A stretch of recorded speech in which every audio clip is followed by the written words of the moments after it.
interesting because we'll hear the paper. Interesting in terms of introduction, because Dr. Teutsch is a chemist by profession. His PhD is in chemistry, and he worked in the pharmaceutical industries. And it is in 1986 that he came across Buddhism and also the philosophy of Schopenhauer. And the philosophy of Schopenhauer via reading the biography of Carl Gustav Jung, in which Carl Gustav Jung sings the praises of the genius of Schopenhauer. And so since then, Dr. Teutsch has been engaged in promoting links between the understanding of Buddhism and of Schopenhauer, including organizing conferences and working with psychoanalysts, Buddhist scholars, as well as Schopenhauerians. And I think that will do as an introduction. So if you would like to take over. Oh, thank you, sir. Thank you very much. Just 1 second, sir. Just 1 second, sir, because there's one formality which I think I forgot. So we must formally, I should have welcomed you, sir, first. So as you know, that Dr.Stefan has published a lot on Schopenhauer in the works of Thomas Bernhard, and the reception of Schopenhauer by Sigmund Freud, Schopenhauer and Buddhism, and on other aspects of Schopenhauer's philosophy. His forthcoming book, I think next book, compares the reception of Schopenhauer's philosophy by Nietzsche, Jossen and Freud. And his current research project investigates K.E. Neumann's philosophy of saintliness, which is based on eclectic translations of the discourses of the Buddha from Pali into German. Somewhere the creeps in before Buddha, I'm not sure of this. Sorry? No, it's all right.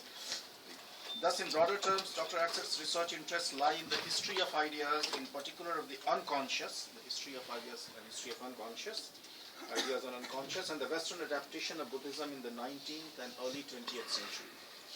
Okay, so we welcome you, sir, with a token. Oh, thank you. And now, sir, I request Dr.Georges Teutsch from Paris to deliver your talk, sir. Thank you very much.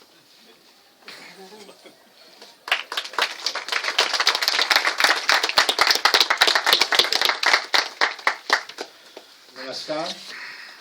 It's always a great pleasure to be in India, with or without Schopenhauer. But first of all, I would like to thank again Dr. Barua for inviting me, even though I'm not a philosophy professor, but a PhD in chemistry, as was said. And in Schopenhauer's eyes, this alone would disqualify me to speak about his philosophy. But according to him, many philosophy professors would be disqualified too, because, many philosophy professors would be disqualified too because they look mainly at the finger that points to the moon.